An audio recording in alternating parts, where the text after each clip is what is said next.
Hello, my dear subscribers and others. Hope you are having a good day. Today, I'm back again with 5 stories for you. The first story is about 2 sisters, one of whom is demanding the other sister signs a prenup.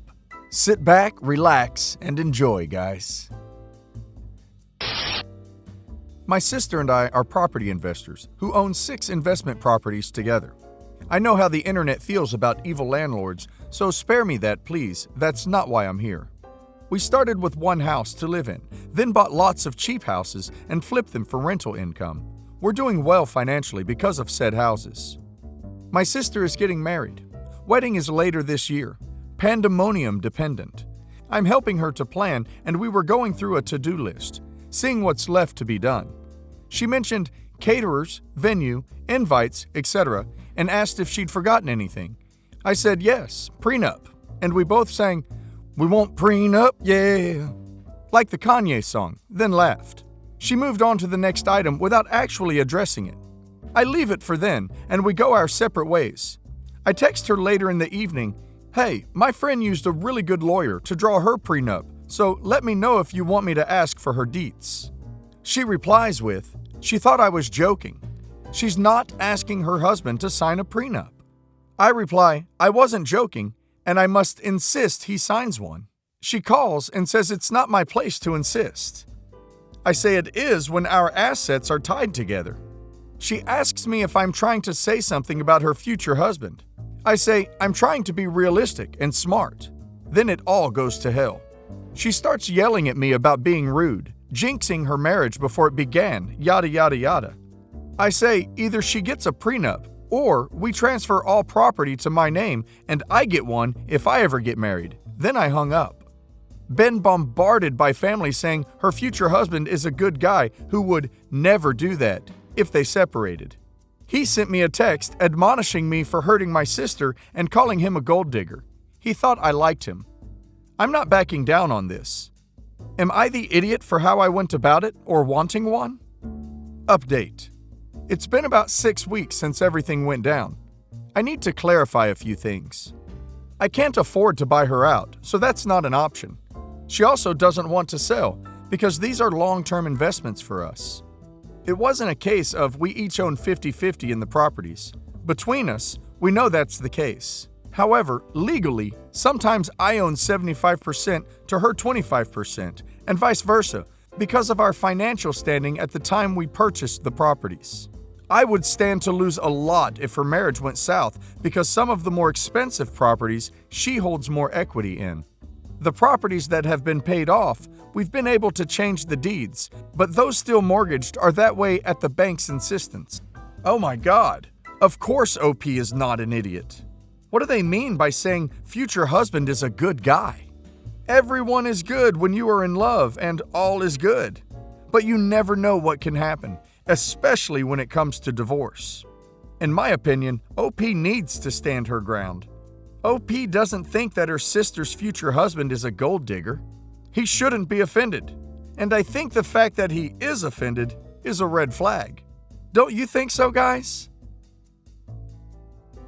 We have transferred all the properties into a trust. It is a legal protection that outlines how everything is split, including clarifications on who owns how much. It says that spouses are not entitled to anything related to the houses. We've also decided to end our business ventures together. We'll keep managing the properties, but we won't buy any more together for the sake of the relationship. We're doing okay. Still not as it was, but that is to be expected, I guess. Her husband-to-be is still withdrawn around me, but honestly, I don't care. Their wedding is going ahead as planned later this year, hopefully. I got pregnant in college. My periods were always irregular, so I didn't find out until too late. My country has a cutoff for abortions at 3 months, unless it's for medical reasons, which it wasn't. I tried to arrange to have an abortion abroad, but in the end, it didn't work out. I've been chubby since childhood, so I managed to hide the pregnancy until late. I never told my ex-boyfriend, nor my parents, fearing they'd want to keep the baby. The only person who ever knew was my best friend Daniel, who swore never to tell. I told my parents I was taking a sabbatical after graduating and disappeared when I was visibly pregnant. Daniel was studying to be a nurse then, and he helped me give birth. Fortunately, there were no complications. I gave birth to a healthy baby girl who I dropped in a baby hatch. I know from the local news that she was safely found. Fast forward 18 years. I get a call from my mother. Apparently, my ex-boyfriend was looking for me and found my old landline number, which led to my parents. So I contacted him, and he was seething on the phone. Apparently, our bio daughter had found him through one of those DNA services. X has a brother who is big on genealogy, apparently. He's absolutely livid I did not tell him of her existence. He said he would have tried to make it work, which is exactly what I feared. In the meantime, my mother also caught wind of it. My mother is crying that I deprived her of a grandchild, and my dad is just stuck in a look of, how could you? Basically, both my ex-boyfriend and my family are calling me, guilt-tripping me, and giving me abuse. As far as I know, my bio child was lovingly raised by a family that wanted to adopt. I felt I did the right thing to give us both a better shot at life. And I think I was right. I think that if I had told, they would not have let me adopt her out. I was over this for years, but this is tearing open old wounds. But am I the idiot for not telling any of them my bio daughter even existed? Okay, guys, I think this is a tricky one. Straight away, I have a question. Does only a woman have a right to decide what to do with the baby? Is it only her right and her choice because it's her body? But in this case, I think OP is an idiot, because if she was giving the child up, then the father should have had the option to be the sole parent of her. It was his child too. She didn't mention him being abusive, etc. It looks like she just didn't want to stay with him. In my opinion, OP robbed him of the chance and choice to raise his daughter and know her. That was his choice to make. I, female 35, split with my ex, Will, male 36, 4 years ago. We have a son, Tim, male 16. Long story short, we married young and the attraction had gone. There was cheating on both sides. Will also discovered he was bisexual and wanted to explore this. The split was originally messy, but we are now on very good terms. Will is now part of a polyamorous relationship set up with a man and woman, both of whom are extremely kind to my son. Will is, and always has been, an absolutely fantastic father. Tim is mildly autistic, and while I try my best, I'm not as good with it as his dad is. 3 years ago, I met my new partner, Gary, male 35, who is fantastic. The relationship is extremely loving, and he's generally a very reasonable person. We are getting married in December. Gary gets on with my son, but they are not super close. Gary cannot have children and desperately wants to be involved, so this is frustrating for him. He's made a big thing about making my son an important part of the wedding as an attempt to get closer to him. My own dad is not around, so for this reason my son will be walking me down the aisle. Tim is super proud to be doing this, and basically, he wants his dad there to see his big moment. Honestly, I would like Will at the wedding too, as I consider him a friend, but also because I know Tim will enjoy himself more if he's there. And I know he's the best person to deal with any anxiety Tim may experience about the day. It's getting to the stage where we are planning to send out invites, and I discussed this with Gary. He's absolutely furious. He's begging me not to have my ex at the wedding, and he's very traditional and says it will make him uncomfortable. He also feels hurt as he saw the wedding as a happy occasion to bond with my son. I brought this up with Tim as he was asking about his dad coming, and he was hysterical. He asked why can't we all get along and why there has to be a problem. To be honest, I kind of agree with him. He says walking me down the aisle will be the proudest moment of his life, and he wants his dad to see it. Will I be an idiot if I demand my ex is invited? Yes. I think OP will be an idiot if she demands her ex is invited. It's hers and her husband's wedding, and he said very clearly that he won't be comfortable if her ex will attend the wedding. In my opinion, OP needs to respect her soon-to-be husband's wishes. Her child does need to be her priority, But that does not mean absolutely everything must be disregarded until his wants are 100% met. But as OP's boy is autistic, the only reason I can see for OP to take a stand for her ex to be there is if OP's son could fly into a panic when overstimulated without his dad there. I don't want a baby. I never wanted a baby. We are 24 and 25. She is very unwell. We don't know how long she has to live, but most likely between 2 and 3 years. When she was diagnosed, she was told having a baby would kill her. So the fact I don't want one wasn't an issue. Now she is looking into other methods that could work. This woman was born to be a mother, and she would be the best darn mother in the world. I feel terrible denying her the opportunity to ever know what it's like to hold her own little bundle of joy. That said, I think it's a bit unfair that she would like me to have a baby with her, take care of that baby and my dying wife, just to have her die and leave me, a 28-year-old guy with a 3-year-old baby I never wanted, with a dead mother. My father died when I was 3.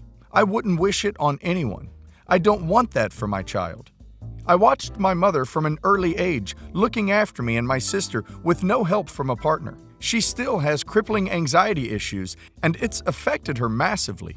I know what's ahead of me, and it's going to be ducking rough. Is it selfish that I don't want to make it any harder than it has to be? I just want to go into a 6-month black hole of depression after she dies. I don't want to look after myself, certainly not a baby. As you can probably tell by reading this, I can be a bit of a prick, but I don't think I'm being a prick right now. Let me know. Update. First of all, I'd like to apologize. I misled you. My significant other and I are recently engaged, not yet married. I said wife because I realized that a very large section of the people who read this would tell me to leave the relationship because being in the same headspace is essential for marriage. If she leaves me because she wants a family, then I understand, but it's not an option I'm considering. I love her massively. I don't think she is interested in heading back into the dating scene, and oxygen tanks can put some guys off. I've promised her I will look after her, and I'm not going back on that. Secondly, my significant other and I met shortly before she was diagnosed and told that a baby was off the table, so we headed towards our future assuming that we were on the same page. Thirdly, many people are asking what her illness is. I think it's a good opportunity to raise awareness about a very rare illness called pulmonary hypertension. I don't think OP is an idiot, and I don't think he is selfish at all. To be honest, guys, I think the girl is selfish. She is not thinking about how the kid is going to feel growing up without a mother or with a stepmother. I do understand her wish to become a mother. It's a natural instinct, or maybe even a wish to pass on genes. I feel sorry for the girl, but I think it would be selfish for the child and OP. Do you agree with me, guys?